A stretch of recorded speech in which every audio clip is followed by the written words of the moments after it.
आज की इस वीडियो में आपको यूकेपीएससी उत्तराखंड लोक सेवा आयोग की तरफ से न्यू वैकेंसी के बारे में आपको डिटेल्स में बताने वाला हूँ। ये वैकेंसी आपको यूकेपीएससी की तरफ से जूनियर इंजीनियर के पोस्ट पे बम्पर वैकेंसी होने वाली है, जिसमें टोटल पोस्ट की बात करें तो यहाँ पर 1097 पोस्ट, यहाँ पर अप्रोक्स 1100 पोस्ट के लिए वैकेंसी आपको यहाँ पर देखने के लिए मिल रही है, जिसमें कि यहाँ पर फ्रेशर कैंडिडेट जो है बिल्कुल यहाँ पर एलिजिबल होंगे अप्लाई करने के लिए। तो सभी कुछ मैं आपको बताऊँगा कौन कौन इसको अप्लाई कर सकता है, कैसे इसको अप्लाई करना है, कौन कौन से इसमें क्वालिफिकेशन रिक्वायर्ड है।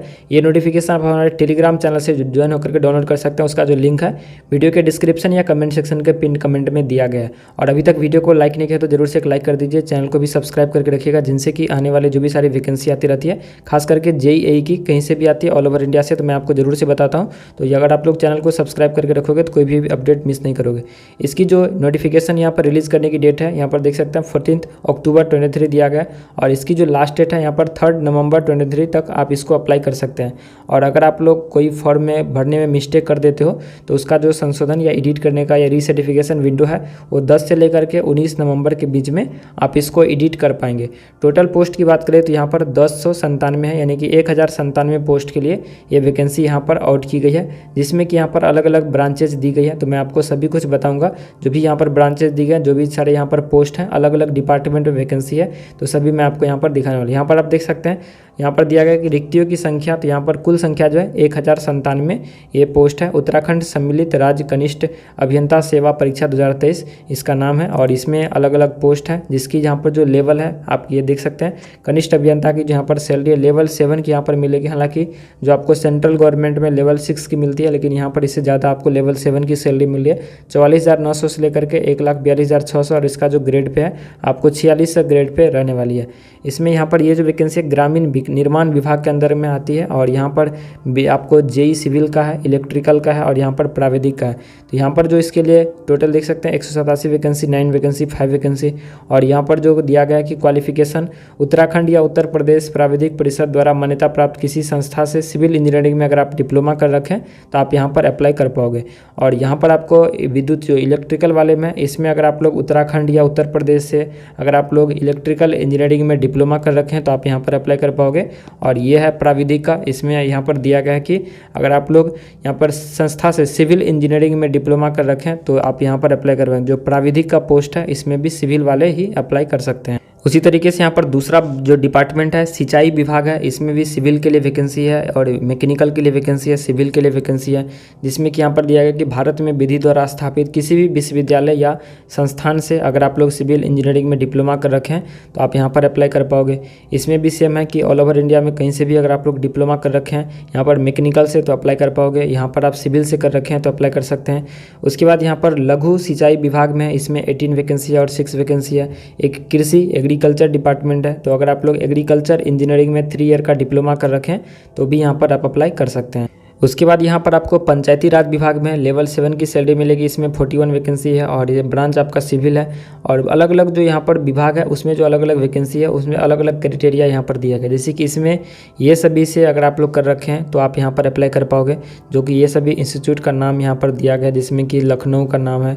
उसके बाद यहाँ पर Aligarh engineering college, Poona engineering college, तो ये सभी कॉलेज से अगर आप लोग कर रखे हैं या में करके दिया गया और में करके कि राज्य सरकार द्वारा मान्यता प्राप्त किसी अन्य संस्थान से भी कर रखें तो भी यहाँ पर अप्लाई कर पाओगे। उसके बाद यहाँ पर नेक्स्ट डिपार्टमेंट पेयजल एवं स्वच्छता विभाग, जल संसाधन विभाग संस्थान में दिया गया, जिसमें कि यहाँ पर शासन द्वारा मान्यता प्राप्त संस्था या विश्वविद्यालय से सिविल इंजीनियरिंग में 3 ईयर का डिप्लोमा कर रखें कहीं से भी तो आप यहाँ पर अप्लाई कर सकते हैं। उसके बाद यहाँ पर लोक निर्माण विभाग में है, इसमें यहाँ पर देख सकते हैं 210 वैकेंसी है सिविल में। उसके बाद यहाँ पर प्राविधिक, उसके बाद यांत्रिक, विद्युत, मैकेनिकल, इलेक्ट्रिकल, किसी भी मान्यता प्राप्त संस्थान से पॉलिटेक्निक या यांत्रिक इंजीनियरिंग में डिप्लोमा कर रखे हैं, सिविल इंजीनियरिंग में डिप्लोमा कर रखे हैं तो आप यहाँ पर अप्लाई कर सकते हैं। इसमें किसी भी मान्यता प्राप्त संस्थान यहाँ पर दिया गया या पॉलिटेक्निक।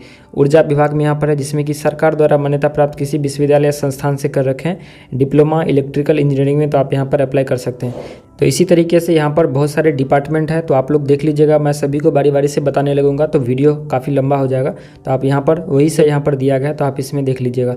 उसके बाद यहाँ पर बात करें अलग अलग जो पोस्ट है उसका क्या यहाँ पर जो क्राइटेरिया है, पोस्ट का नाम, वहाँ पर पद का स्वरूप क्या है, यहाँ पर विभाग कौन सा है, सभी का यहाँ पर दिया गया, जिसमें कि सिविल, इलेक्ट्रिकल, प्राविधिक में सिविल वाले ही अप्लाई करते हैं, सिविल, मैकेनिकल, इलेक्ट्रिकल, कृषि, एग्रीकल्चर, ये 3-4 ब्रांच के लिए वैकेंसी आपको यहाँ पर देखने के लिए मिल रही है।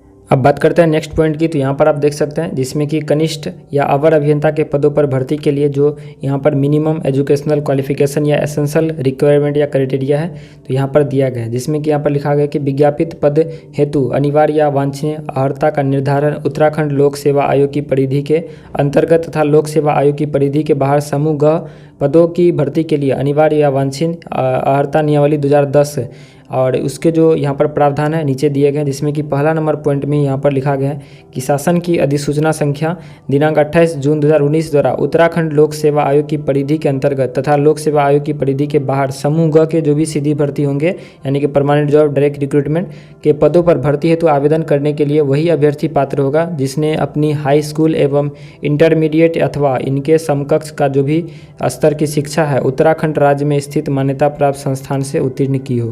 तो यहाँ पर साफ साफ लिखा गया है कि जो भी ऐसे कैंडिडेट हैं जो इसमें आवेदन करने के लिए योग्य होंगे और उसका जो 10th है या 12th है इंटरमीडिएट या हाई स्कूल का परीक्षा वो आपका होना चाहिए उत्तराखंड राज्य में होना चाहिए।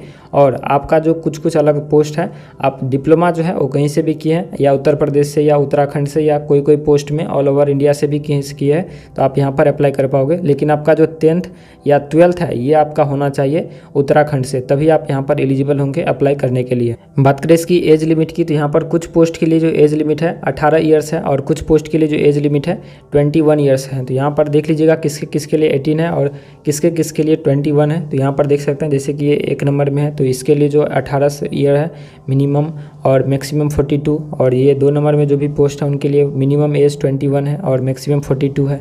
उसी तरीके से यहाँ पर 3 नंबर में जो है लघु सिंचाई विभाग इसके लिए 21 है और इसके लिए 42, पंचायती राज विभाग के लिए 18 है इसके लिए 42, अपर एज लिमिट 42 है और मिनिमम 18 भी है और 21 भी है। अलग अलग पोस्ट के अनुसार से अलग अलग यहाँ पर दिया गया है तो आप इसको देख लीजिएगा। उसके बाद नेक्स्ट पॉइंट में यहाँ पर नेशनलिटी के लिए दिया गया है, जिसमें कि लिखा गया कि सेवा में किसी पद पर सीधी भर्ती के लिए यह आवश्यक है कि अभ्यर्थी जो है भारत का नागरिक होना चाहिए या तिब्बत शरणार्थी होना चाहिए जो 1 जनवरी 1962 से पहले भारत आया हो और भारत का मूल व्यक्ति जिसने भारत में अस्थायी रूप से बसने ये के आशय से पाकिस्तान, बर्मा, लंका ये सभी से आए हैं तो भी आप यहाँ पर अप्लाई कर पाओगे। तो यहाँ पर जो दिया गया नेशनलिटी में तो ये क्राइटेरिया दिया गया, जबकि आपका स्टेट क्राइटेरिया है कि उत्तराखंड से आपका 10th 12th होना चाहिए। तो ये भी आप ज़रूर से ध्यान में रखिएगा। अब बात करते हैं कि कैसे आप इसको अप्लाई कर सकते हैं। तो अप्लाई करने के लिए मैं वीडियो के डिस्क्रिप्शन में आपको लिंक दे दूंगा, उस लिंक पर क्लिक करके आप इसको 3 नवंबर तक अप्लाई कर सकते हैं। और यहाँ पर वीडियो के डिस्क्रिप्शन या इसका ऑफिशियल वेबसाइट है, यहाँ पर भी आप विजिट करके इसको अप्लाई कर सकते हैं। जो भी प्रोसेस है यहाँ पर दी गई है तो आप इसको भी देख सकते हैं। हालाँकि मैं आपको आगे दिखा दूँगा, बता दूँगा कि कैसे आप इसको ऑनलाइन अप्लाई कर सकते हैं। यहाँ पर जो बात करते हैं एप्लीकेशन फ़ी की, तो एप्लीकेशन फ़ी जो है अलग अलग यहाँ पर कैटेगरी के अनुसार से अलग अलग दी गई है। जैसे कि अनारक्षित जो यूआर कैटेगरी में आएंगे उनके लिए 172 रुपये फ़ी है। उत्तराखंड या अन्य पिछड़ा वर्ग जो भी है उनके लिए 172। उत्तराखंड अनुसूचित जाति या अनुसूचित जनजाति SC/ST कैटेगरी के लिए 82.30। जो उत्तराखंड के EWS कैंडिडेट है 172.30 और जो फिजिकली हैंडीकैप्ड है उनके लिए 22 रुपये यहाँ पर देने होंगे। और जो यहाँ पर जाएगा उत्तराखंड राज्य में संचालित स्वैच्छिक या राजकीय गृहों में निवासरत अनाथ बच्चे के लिए कोई शुल्क यहाँ पर नहीं है, तो उनको यहाँ पर कोई भी शुल्क नहीं देना होगा। तो आई होप आप इसको समझे होंगे। जो भी मेन इन्फॉर्मेशन था मैंने आपको बता दिया। फिर भी अगर आपके मन में कोई कन्फ्यूजन डॉट क्वेरी रह गया होगा तो नीचे कमेंट करके पूछ सकते हैं। मिलते हैं नेक्स्ट वीडियो में, तब तक के लिए शुक्रिया और थैंक यू। वीडियो को जरूर से लाइक शेयर सब्सक्राइब कर दीजिएगा।